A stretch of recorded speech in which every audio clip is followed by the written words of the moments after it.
What's up, mate? Mate, I'm trying to get on UK Netflix, right, to watch something, but it won't let me because we're in Australia. Have you tried Surfshark? No, what's Surfshark? Surfshark is a VPN that allows you to access any website from any place in the world. So you can go on iPlayer and say that you're in England, and it'll let you get on access to all of the things that you want to watch on the internet. So I could go and watch my favourite shows in different countries, even though I'm not in that country. Yeah, well, we're on tour, Yep. but you still want to watch, Downton Abbey. You just set your location to UK, and then you can watch wherever you want. What about your security and all that, though? Because when you use these types of things, I'm always worried people are going to get into my files, going to get into my system. I can't be having that. Well, Surfshark encrypts everything, right? So no one can get into your stuff. It makes you more secure. And it also has antivirus as well, so no one can get into anything, no one can access any of your files. It's perfect. Sounds a bit expensive, something like that. Yeah, no, well, you would assume so, wouldn't you? Yeah. It does so much, it covers everything. Yeah. Actually, you gain 83% off and your first 3 months free if you use the code Paddock. The code Paddock? Yeah, use the code Paddock for 83% off and 3 months free with Surfshark. Access anything, anywhere, anytime. Code Paddock, 83% off, access anything, security tip top. What more can you want? Click here, look. Ah, nice. On the Paper Talk today, we'll be talking about Erik ten Hag's press conference. Myself and Adam McCall were there, what he had to say about the youngsters, about potential signings and all that jazz. We'll also have the inevitable Frankie de Jong update, although there isn't really one. And we'll be looking as well at Antony. It looks like something could be happening there, so let's check it out.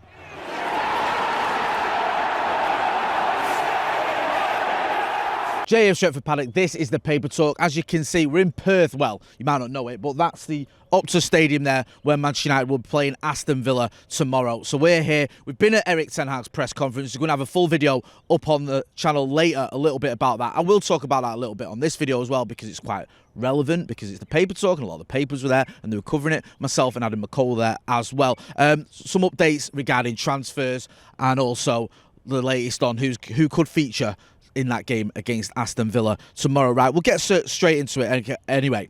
The sort of latest transfer news seems to be centred around Antony. Oh, by the way, if you want a weather report, the weather here is mild, although there are these sort of not flash floods, but flash showers. All of a sudden it's sunny, and then it starts raining for 10 minutes, like torrential downpour, and then it stops again and it's sunny. It's all very weird.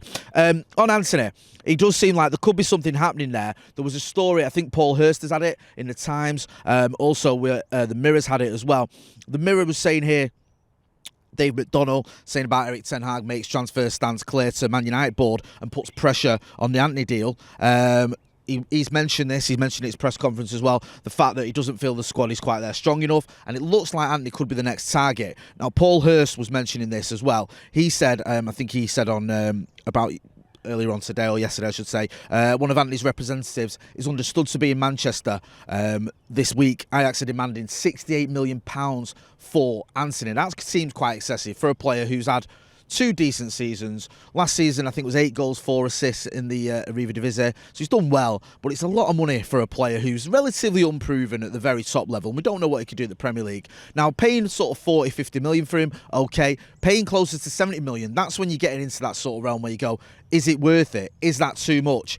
We'll have to wait and see what happens in that one. I feel it is. We've still got the De Jong saga. As the sort of latest on De Jong is there isn't much of an update. It's still, he's waiting to decide what he's going to do. Barcelona aren't budging. There is talk that perhaps they won't need the money from De Jong because they can pull these levers and get all this new money, apparently, 300 odd million or whatever it is. But there still seems to be something there, because otherwise Manchester United would have walked away from it. It would have been dead in the water, and it isn't. It's just dragging on a little bit. Well, dragging on a little bit is something of understatement. It's become an absolute saga, really.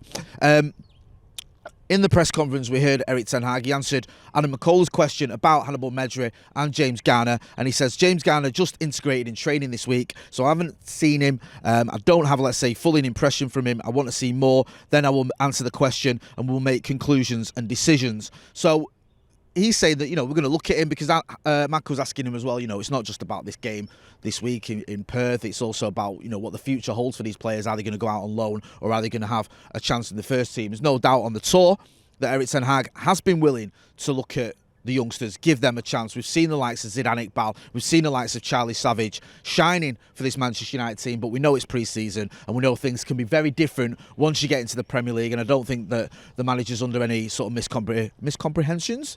Misperceptions about that as well. I asked him about the players and their maturity, and he said, similar thing, that yes, they've been doing well. The potential's there, but you've got to sort of wait and see, haven't you, before you can get too carried away and start saying that these players are all ready for the Premier League, because some of them might be. It's highly likely, though, that some of them may need a loan move. Some of them may stay in and around the first team, which would be good to see from United perspective, because we do like to see our youngsters come through. But you don't want to rush them. I felt there was a little touch of that with Anthony Elanga last season, where he was thrown in, or he came in, I should say, did well, and then he was playing week in, week out. And towards the end of the season, he sort of tailed off a little bit. Just on the signings front as well, Erik ten Hag he said in this press conference, we signed Eriksen from midfield. We are happy with that. I am happy with the performance of the midfield and defence. But I also know this season there's a lot of games, the World Cup, so we need more options. We have a good team. We need a good squad to get the right results at the end of the season. So the hints and the sort of statements are there. We need more players. De Jong, stagnating. Antony, a bit of movement. The youngsters, some of them might be ready, some of them aren't. But you're not going to throw in all these young players starting every week in the Premier League. That just isn't going to happen. So we want to see Manchester United doing some more transfers. We know that we've got Lisandro Martinez. We've got, obviously, Tyrell Malacia who's playing here, and he did very well in the recent game against Crystal Palace. We've got Eriksen to come in, but it's no doubt that a team that finished so far off the top two last season needs more than, no disrespect to them, but a player from Ajax's defence. A kid for 12 million quid or whatever it was, and a free transfer, Christian Eriksen. It's going to take a lot more than that to get Manchester United where we need to be, challenging at the very top end of the table. But hopefully we can get those signings in. We've already seen what Erik ten Hag's done with the team he's got. There's been a massive impact already. Then we can look forward and we can move on. Get involved in the comments and the chat. Let us know what you think about Tyrell Malacia, what you think about Christian Eriksen, what you think about the signing of Lisandro Martinez, what you think about Frenkie de Jong. Are you getting bored of it? Like, I'm just getting a bit de Jonged out. Also, Antony, is he the answer to our problems? Can he move this club forward? It looks like he could be a signing for Manchester United, potentially. We'll keep you updated on that one, as always. So do get involved in the comments, and don't forget to hit like, share and subscribe. This has been The Paper Talk outside a relatively mild Perth. Thanks for watching.